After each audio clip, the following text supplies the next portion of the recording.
Hi students, it's me Mahendra Guruji. Now we are in the lesson Inside Our Earth. It's a part number 2 from the lesson Inside Our Earth. Last time we have discussed about some facts of Earth. Today we are going to discuss about sources of knowledge. So what are the things available inside the Earth, points, all we are getting by discussing some points. So there are two types of sources: direct sources, indirect sources. Okay, so firstly rocks.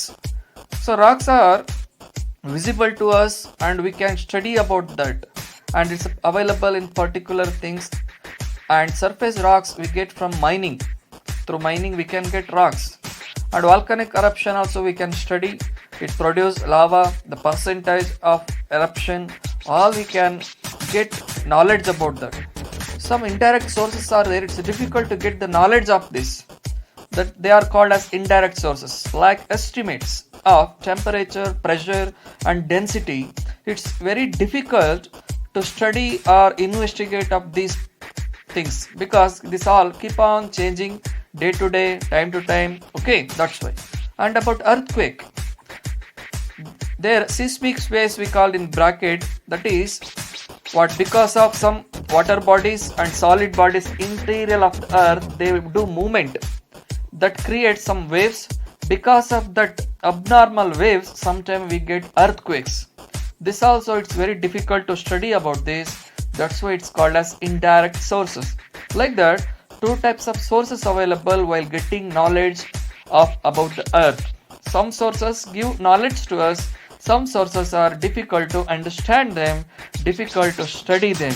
But day to day science and technology improvement is going on. That's why something we can get it, some information we can get about them. This is about source of our knowledge.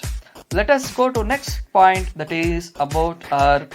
Earth is made up of several concentric layers with one inside another.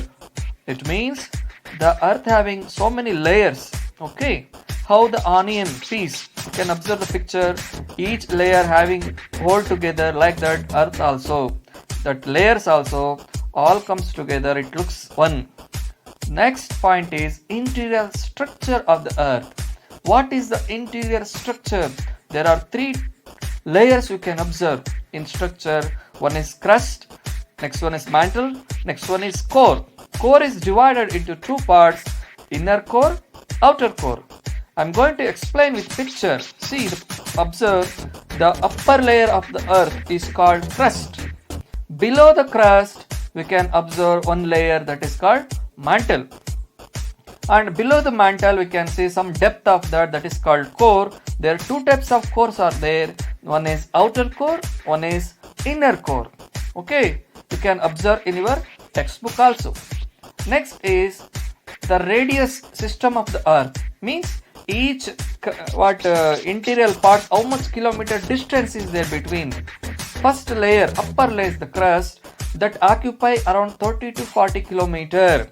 How much? 30 to 40 kilometer it's occupied. What is that? Crust. Next layer is mantle, below the crust, that is around 2900 kilometer, means 9000 kilometer. And next and last is core, 3005 kilometer it's occupied below the mantle.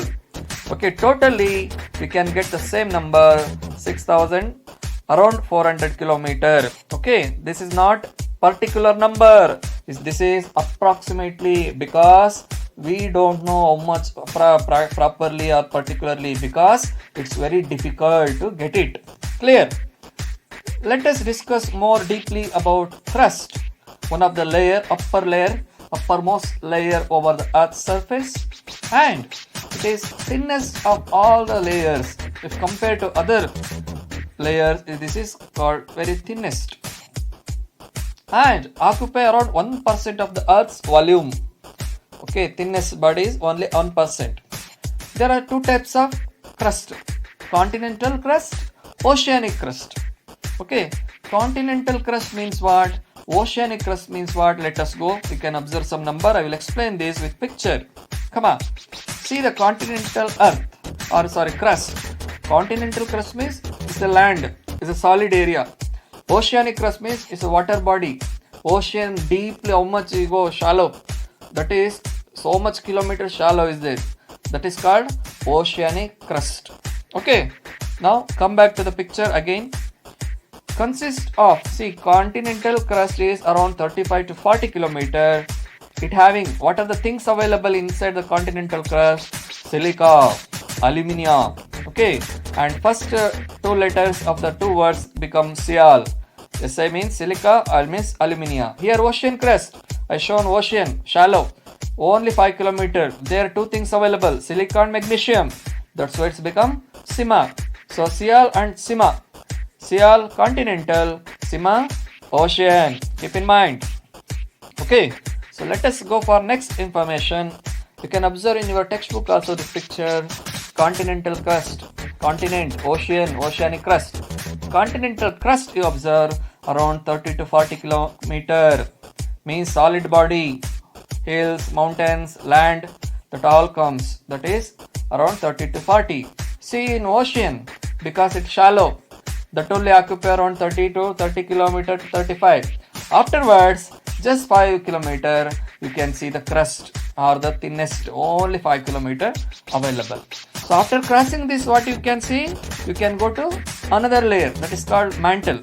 Okay, after you cross 30 kilometer in ocean, if you cross 5 kilometer, you will get mantle, and then one more core. Okay, next time we discuss about mantle.